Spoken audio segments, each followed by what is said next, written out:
ने ते चकवाल फ्रूट मंडी खलोते तो फ्रूटा का रेट भी पता करें ने अज सोमवार का तो पहला दवाने का रेट पता कर गिने जिसे असी रेंडे आने रेंडे बड़े कितने दे अज डेयरी कितने की विकी है? 30 दाने की डेयरी है, 200 रुपये का एक दाने के हिसाब से। अच्छा 200 रुपये का माल जो ना हल्का कच्चा है, यानी कि फुल तैयार माल नहीं है। फुल तैयार अली नहीं है क्योंकि अभी दिन लग से तैयार होना क्योंकि गर्मी खोल के नहीं ना पा रही, जेडी वजह तो कलर नहीं पे पकड़े। अच्छा अली कच्चा माल है बेच बेचो 30 दाने 5 दाने भी बहुत मुश्किल निकल रहा पक्के। हाँ, बाकी 25 दाने जो कच्चे हो। जी जी ठीक हो तो भाई रो ला देंगे पे नहीं रख से कुछ नहीं। आप भाई जी केड़ी जगह तक लैके जा रहे हो? अदवाने जी सबुज मंडी लैके जा रहे हो, उत्थे ही बेच सो जी ठीक हो। लुकाट आए ने जी बड़े बड़े टोकरे आए हुए लुकाटा दे पुछने वड्या कोलो टोकरा किन्ने दा लुकाटा दा किन्ने दा वड्या टोकरा दर दसा रेट लुकाटा दा लुकाटा टोकरा किन्ने दा?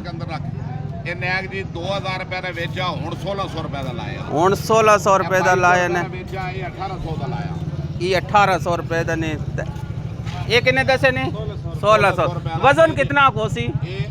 17-18 ਕਿਲੋ 17-18 किलो समझो 100 रुपए किलो वजन है जी इसका 200-300 ये आज लुकाट भी चकवाल मंडी चाहे ने दादा माल्टा पता कर गिने कितने दाने वाली पल्ली लगी हुई कितने दाने वाली आज पल्ली 48 वाली लाई ने 48 वाली लाई है 1000 रुपए दी 1000 रुपए दी तो आज सिर्फ 48 वाली या 60 भी पे 800 दा 800 दा 60 माल्टा भी पे है जी चकवाल फ्रूट मंडी चो सेब का भी रेट पता कर गया। आज सेब की पच्ची रानी कितने दी विकी 3500 दी 3500 दी ते अंगूर कितने दी पच्ची है अंगूर 25 1600 दी 4 किलो अंगूर हो सी अंगूर ते 10 किलो सेब माल्टा कितने दा कितने दाने वाली पल्ली 60 दाना जेड़ा 800 रुपए 800 रुपए दा ये कितना दाना 48 दाना 1000 रुपए 1000 रुपए दा ने ता खरबूजा जेड़ा ओ 1600 दा खरबूजा कितने दा 1600 1600 रुपए दा केले दी लंगूर कितने कितने लंगर भाई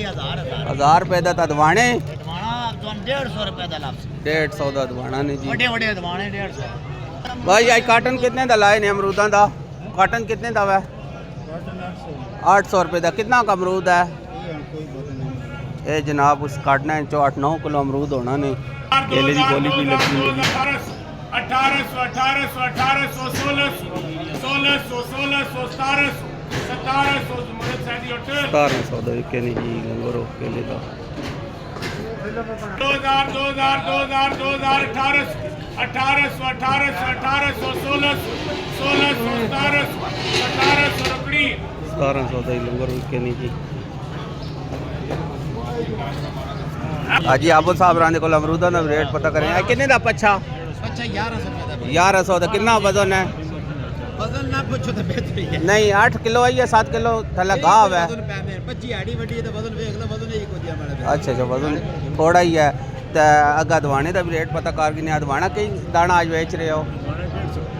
150 200 जी ठीक हो। मंडी को जल्दी हो अल्लाह।